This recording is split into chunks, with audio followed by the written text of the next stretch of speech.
as a scientist. It's unbelievable. These pills are placebos. Dummy pills. Sugar pills. I'm thinking he wants me to take sugar pills? This isn't going to work. But the latest research is starting to show why placebos do work, and how you could make the most of them.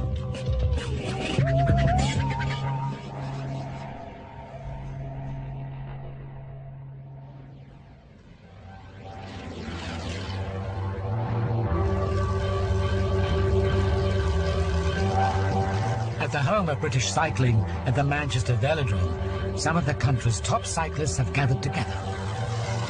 They're elite. Many are national champions, past or present.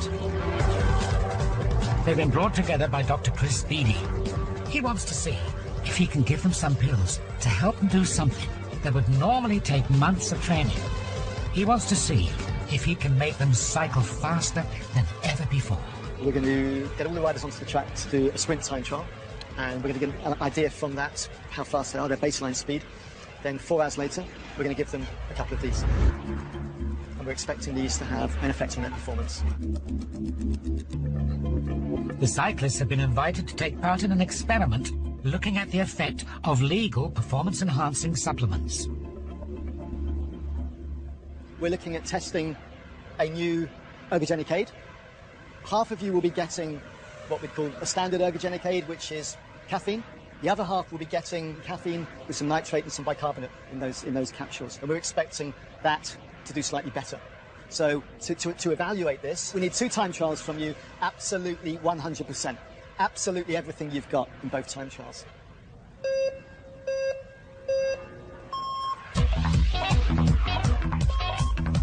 The cyclist's baseline performance is measured to get a sense of their natural competitive time.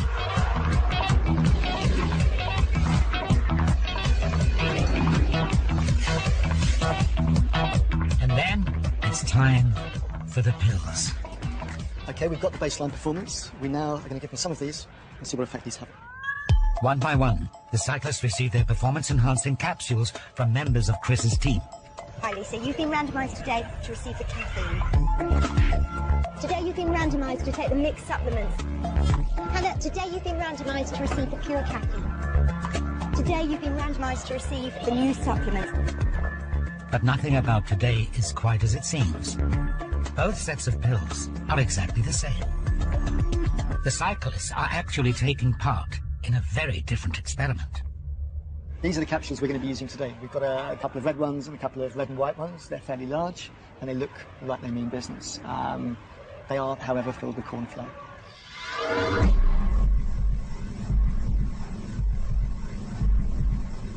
Chris wants to see if the corn flour can improve the cyclists' times, even though they already do all they can to be as fast as possible. But having raced just a couple of hours ago, the riders are tired. I thought of doing 2 in one day. It'd never happen. You'd normally sort of race 1 and then a day or so you'd start again, but 2 in 1 day is going to be interesting. It's fair to expect that their second race of the day would be slower. It's time to see what the pills can do.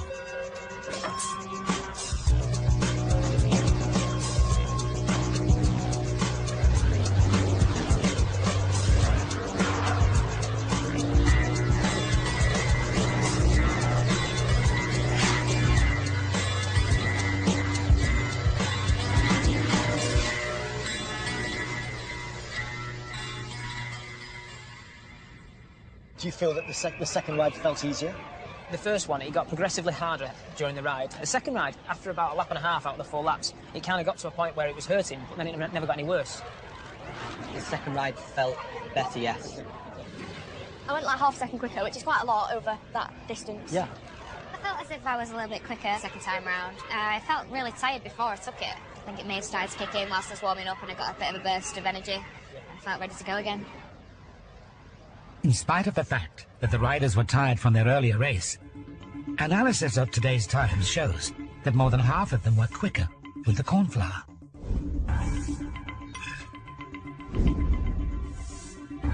The placebo has even helped one cyclist to ride faster than ever before.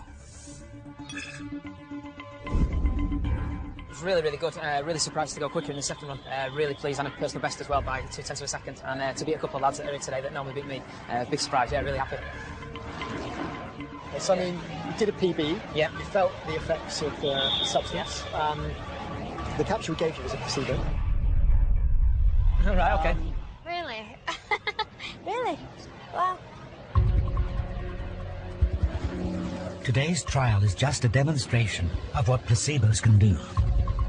But it's typical of what Dr. Beattie has found in over a decade of experiments with hundreds of athletes. Every study we've done, we've found a mean placebo effect.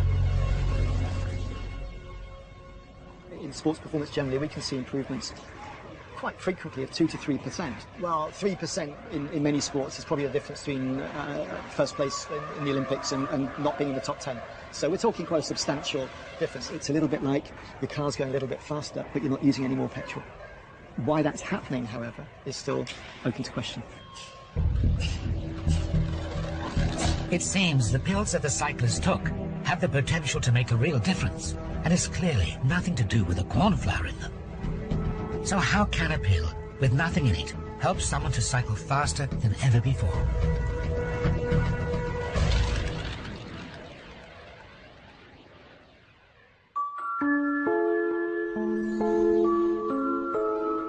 Since the advent of modern medicine, placebos have been treated with skepticism. It has been assumed that they can do nothing. They've been used only as dummy pills that new drugs have to beat to be considered effective. But in recent years, a number of studies have shown that there may be more to a placebo than we thought. A few years ago, Dr. David Kalmus decided to do a rather controversial experiment. For 15 years, he's been fixing broken backs by injecting them with a special kind of surgical cement. We saw terrific results from the procedure, really amazing results from the procedure. But then, Dr. Kalmus noticed something that made him question how effective the procedure was. I was aware of some rare cases where, believe it or not, the wrong vertebral body was treated for whatever reason, and patients seemed to get some relief from that. So there was some reason to suspect that there were numerous factors at play in the apparent effectiveness of the cement. He decided to do something unusual. All right. He decided to put this established procedure to the test. He designed a trial in which some patients would be given the real procedure, and some would be given a placebo. But in this case, the placebo couldn't be a dummy pill. It would have to be a fake operation. There was skepticism from many people about whether this was worth doing. I recall being at a meeting, and I remember being screamed at that, and then later on being called a heretic for raising the specter of the placebo effect in interventional procedures. Nevertheless, he went ahead with the trial. All he needed was to recruit some patients. A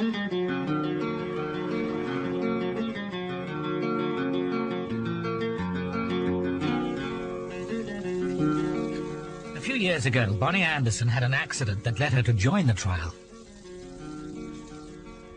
Well, when I slipped on the tile floor in the kitchen here, I went feet went out underneath me, I went flat on my back. I could not move. And I thought, oh dear, I told Donna, I said, I'm afraid I broke my back. And the pain was just very, very severe. I couldn't stand up straight. I'd have to, just kind of hold on to something. She was in pain all the time. She could do very little. I'd help him with the dishes, but he did all the vacuuming. He really did more of the work for me. That part hasn't really changed that much. Oh, shit. When Bonnie saw the doctor, a vertebral fracture was confirmed. She was enrolled on the trial. On a cold October morning, Bonnie arrived at the hospital ready for her operation. She couldn't know whether she was having a vertebroplasty or the pretend procedure, the placebo. Dr. Kalmus developed an elaborate ruse to ensure that patients wouldn't work out which group they were in. The patient was brought into the room, was given medication by vein, was sterilely prepped, and local anesthesia was given. And only after the anesthesia was given onto the bone, did we press the button to see whether the patient was randomized to the full vertebroplasty or to the placebo. In both cases, no matter how they were randomized, we then opened the cement, which has a very strong odor like nail polish remover, to really simulate it for everybody in the room. And if they were randomized to vertebroplasty, we then inject cement down into the bone. If they were randomized to placebo, we opened the cement, we had a script that we followed, we pressed on the back and said, okay, ma'am, the cement is going in now, everything's going fine, things are going well, a few more minutes here, okay, we're all done. So we really simulated the procedure for the patient. Body felt better immediately. The surgery did work very, very well for me. It did so much for me. I was really happier. The procedure transformed her life.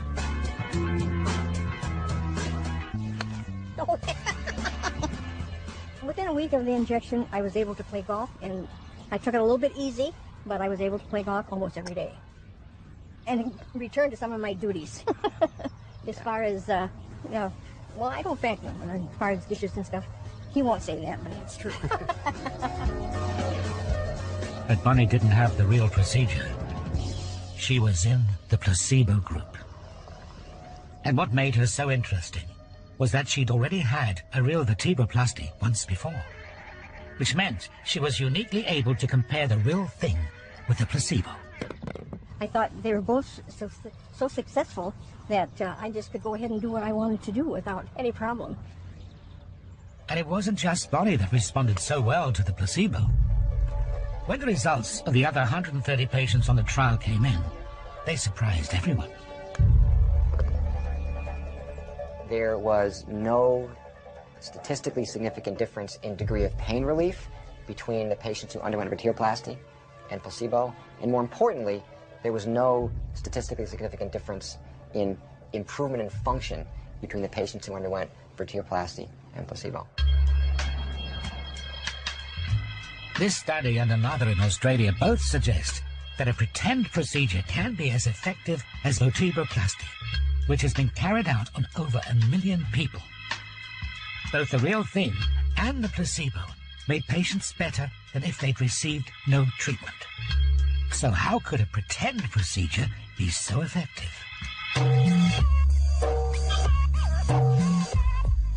Around the world, scientists are investigating how a placebo works. They're trying to find out what's happening inside your body and brain when you experience a placebo effect.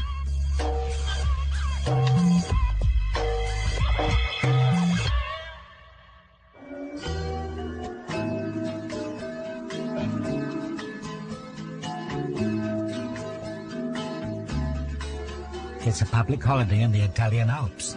Tourists are heading up the mountain to spend a day skiing in the shadow of the Matterhorn. But for Fabrizio Benedetti, it's just another day in the office. Instead of driving to the lab, or instead of taking a bus or a train, we take a cable car. On days like these, when skies are blue, and the landscape is beautiful, it's a beautiful day. But Fabrizio's laboratory isn't at the top of the mountain just for the sake of a pleasant commute. He's using the low oxygen levels at high altitude to conduct an unusual experiment. He's trying to find out whether a placebo effect is imagined or whether somehow a placebo can cause real changes in our bodies. Okay, so here we are inside the station. There are a couple of labs. We have a living area. We have 2 bedrooms, the kitchen, the bathroom. Italian-Swiss border is more or less here. We work in Switzerland, we sleep in Italy. For the past few years, Fabrizio has been bringing volunteers like Marco to his mountaintop laboratory to be studied. He's conducting an experiment to see if anything happens to people when they expect extra oxygen but don't actually get it. So what we do is we give real oxygen or placebo oxygen. The tank of the oxygen is empty, and we compare the effects of real oxygen with placebo oxygen. Fabrizio gives Marco a canister of what he's told is oxygen and sets him off on a 30-minute hike.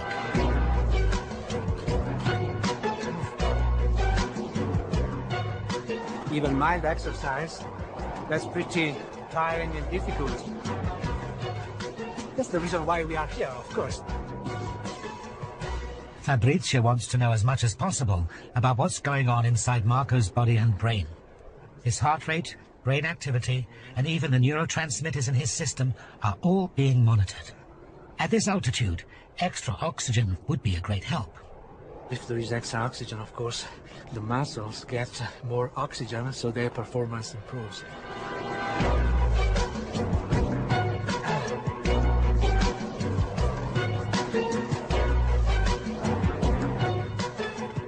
As they hike further, Marco is easily able to outpace Fabrizio's team of scientists.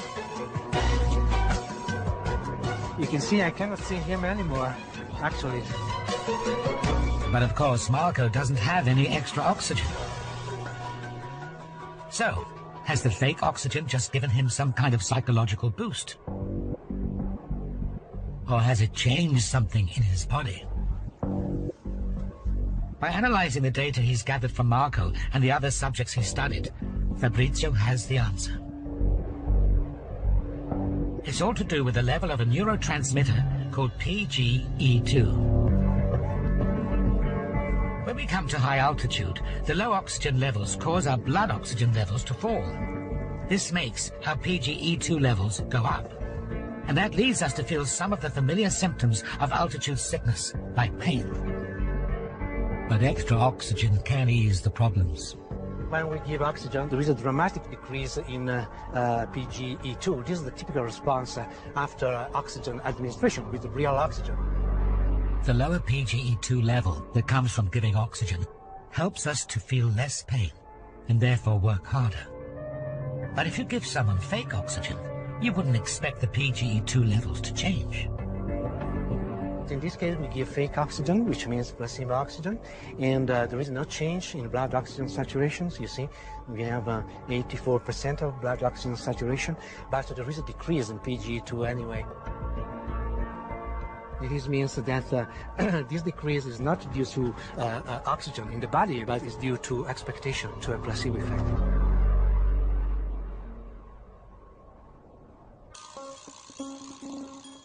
The fake oxygen is causing real physiological changes in Fabrizio's subjects, decreasing their levels of PGE2, causing them to feel less pain and allowing them to work harder. It's not imagination, you know, it's not a pure psychological effect, it's a real neurobiological effect. Somehow, fake oxygen is producing real chemical changes in people's bodies.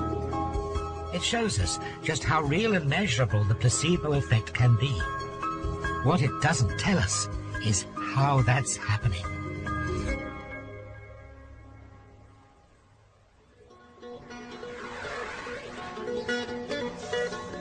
Boulder, Colorado, in the foothills of the Rocky Mountains. Torwega is trying to figure out how a placebo can change the chemicals in our bodies. He's getting ready for another day, inflicting mild torture on someone. We do the thermal pain test a lot because it's not damaging and it's safe, but it is painful. Hey, Jake, come on in. You can have a seat right here. Tor is hoping to fool Jake into believing that a standard moisturizer is a powerful pain relief cream. He begins by applying some moisturizer to Jake's arm and tells him what it is. This is just something on your skin, sure. It won't provide any pain relief and will serve as a control. Okay. On a different spot, he applies some lidocaine, a local anesthetic, which will dampen the pain that Jake feels. We already know that it blocks pain, but we're just going to look at it and see whether it changes pain in your brain. Okay. And finally, there's more moisturizer. But Jake is told that it's also a local anesthetic. We'll do the analgesic on both of these spots. Okay, we'll just wait just a minute for that to take effect. Jake will then be subjected to heat pain on the different sites and be asked to rate them. Meanwhile, his brain will be scanned, allowing Tor to learn more about how a placebo works. So we're going to give you a series of your level 8 temperatures, Jake, and just use the trackball there and just rate what you feel moment by moment and track your pain continuously. Okay, so we're ready to go in.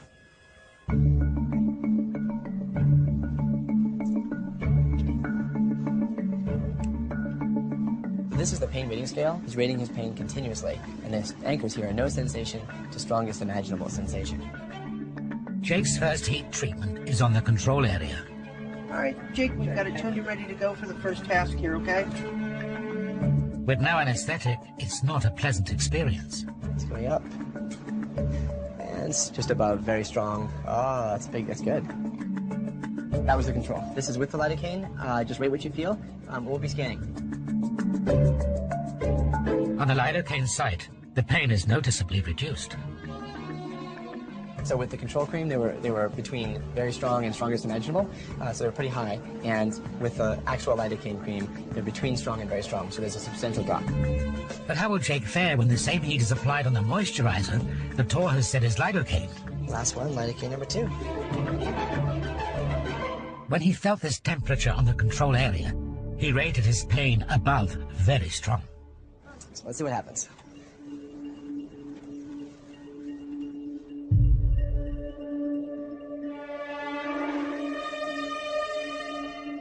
Oh, this one is the lowest so far, actually. So that trial is lower than any of his lidocaine trials, actually. The basic conclusion is that here the placebo response for him is about as large as the lidocaine response is. Okay, Jake. So how did that feel, by the way? Feels less painful. Feels less painful? Yeah. So I told you before that we're applying the real lidocaine on all 4 sites, right? But actually we didn't apply the lidocaine on all the sites. So what we actually did is we applied the control here. So these were where your pain ratings were highest. These 2 were both the real lidocaine. And these 2 were the placebo. Interesting. So knowing that, do you feel like that it worked, or do you feel like the lidocaine or the placebo? The placebo. Definitely, yeah. The significance of Tor's work is that by scanning the brains of people as they experience a placebo effect, he's revealed clues about how a placebo works. So when we've given people a placebo treatment, what we see is the release of endogenous opioids, which is the brain's own morphine, in a number of brain areas, including this area here, which is the periaqueductal gray, which is really a critical site for opioid-mediated pain control. What that means is that the placebo effect is tapping into some of the same pain control circuitry as opiate drugs, like morphine. What Tor has shown goes to the heart of the mechanism of how a placebo works. A dummy pill, or cream, or surgery can release the naturally occurring painkillers in our brains. But it isn't just painkillers that a placebo can activate. Our brains are capable of producing countless chemicals that we need to stop pain or to feel it, to energize us, or to help us sleep. And a placebo can mimic many of them, from aspirin to alcohol. The placebo effect taps into our natural pharmacy. Drugs work because we have receptors for the drugs, and that means that there's some endogenous chemicals that our brains are producing that act on those receptors. The receptors evolved to respond to those natural chemicals. So a placebo can produce real results by tapping into the chemical systems that our bodies have evolved. Just like modern medicines, a placebo effect relies on chemicals, the chemicals in our brains.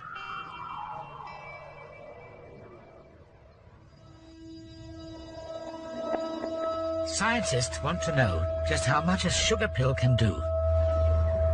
Can it only affect conditions which rely on self-reporting, like pain? Or could it do much more?